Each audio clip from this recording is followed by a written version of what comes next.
창밖은 여전히 회색빛이다. 빗방울은 유리창을 타고 느리게 흘러내린다. 나의 마음처럼. 어디선가 들려오는 오래된 라디오 소리, 그 속에서 다비치의 거북이가 낮게 깔려 흐른다. 이 익숙한 멜로디와 서정적인 가사는 나의 오늘을, 나의 지난 날들을 되갚는 것처럼 느껴진다. 이별 후 사랑하는 사람을 느리고 고통스러운 걸음으로 잊어가려는 한 사람의 이야기. 그 가사는 마치 나의 마음속 풍경을 그대로 옮겨놓은 듯하다.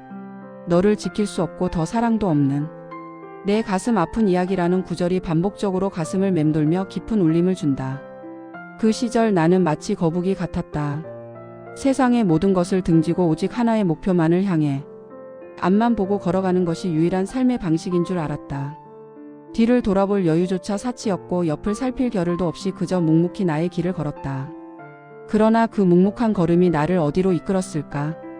결국 나는 가장 소중한 것, 나의 삶에서 가장 빛나는 부분을 놓쳐버리고 말았다.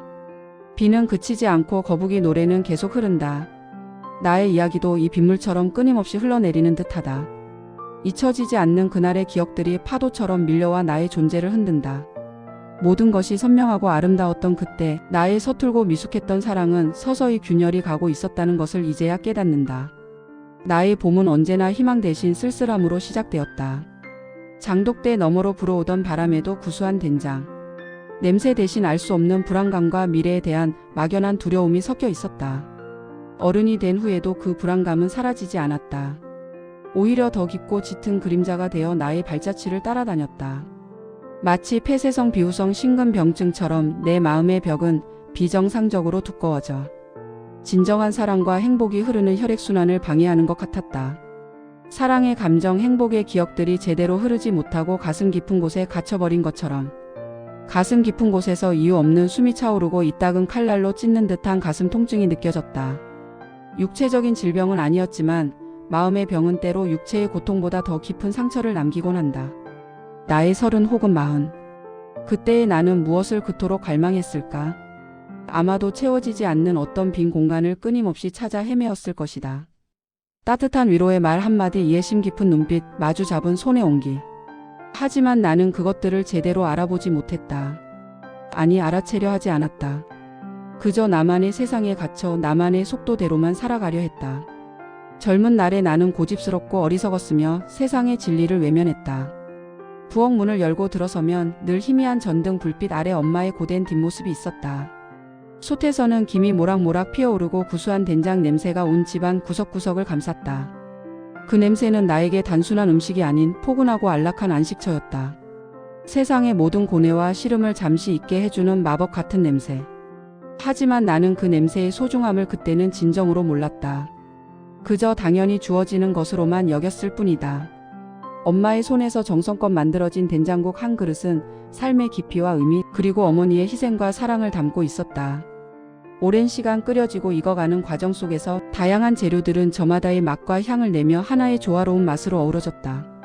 그것은 마치 인생의 과정과도 같았다. 수많은 시행착오와 인내의 기다림 끝에 비로소 완성되는 것. 나는 그 과정을 이해하지 못했다.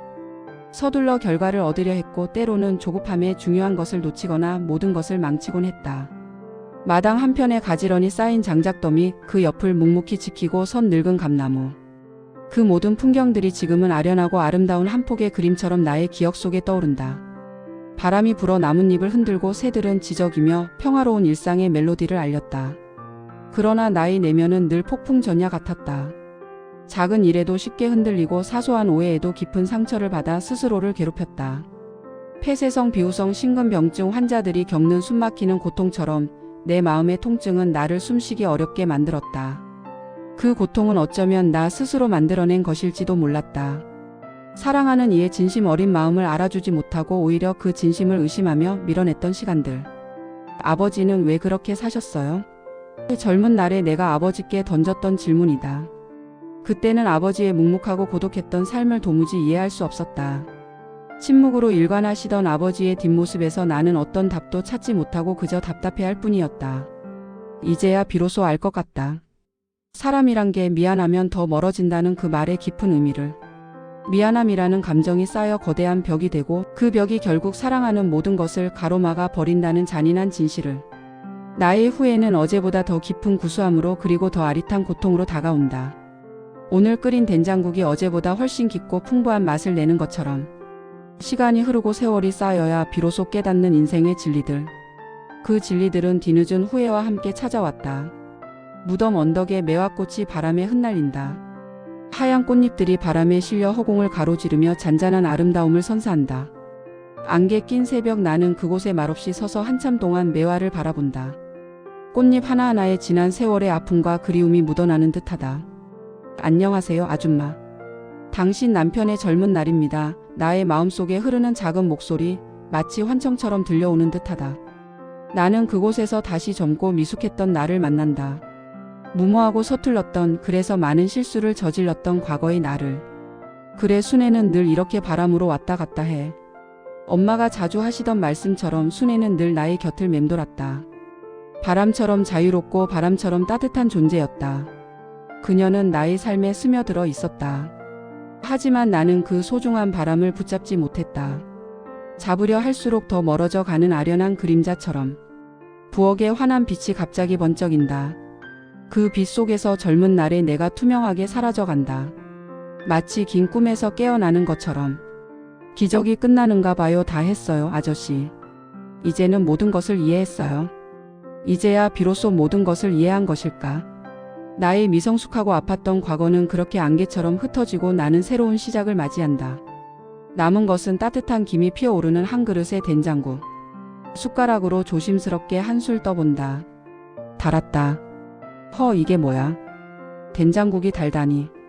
씁쓸하고 구수해야 할 된장국이 이상하게도 달콤하게 느껴진다. 후회와 깨달음 그리고 새로운 희망이 뒤섞인 오묘하고 복합적인 맛이다. 아침 햇살이 창문을 통해 부엌 안으로 길게 쏟아져 들어온다. 오늘도 변함없이 된장국 한 그릇. 나의 하루는 그렇게 시작된다. 그 안에는 어제와는 다른 새로운 의미가 담겨 있다. 순애의 얼굴이 아른거린다. 오래전 장독대 앞에서 해맑게 웃던 환한 미소. 그때의 그 아름다운 미소를 나는 왜 지켜주지 못하고 그렇게 서툴게 놓쳐버렸을까? 나의 손은 여전히 그녀의 따뜻한 온기를 생생하게 기억한다. 하지만 그 온기는 이제 오직 나의 기억 속에만 아련한 추억으로만 존재한다. 오늘의 된장국 한 그릇은 평생 맛본 어떤 국보다도 깊고 진하며 따뜻하다. 그 안에는 나의 지난날의 후회와 뒤늦은 깨달음, 그리고 한때 놓쳐버린 소중한 사랑에 대한 그리움이 진하게 담겨 있다. 비록 이제는 되돌릴 수 없는 시간들이지만 이 된장국 한 그릇을 통해 나는 다시 살아갈 힘과 용기를 얻는다. 거북이처럼 느리지만 멈추지 않는 꾸준한 걸음으로 나는 다시 오늘을 묵묵히 살아간다. 가슴 아팠던 나의 이야기는 이제는 한층 더 성숙하고 깊은 깨달음으로 변해 나의 남은 삶을 더 풍요롭고 의미 있게 채워줄 것이다. 나는 그릇의 마지막 한 방울까지 비워내며 새롭게 시작될 나의 하루를 조용히 맞이한다.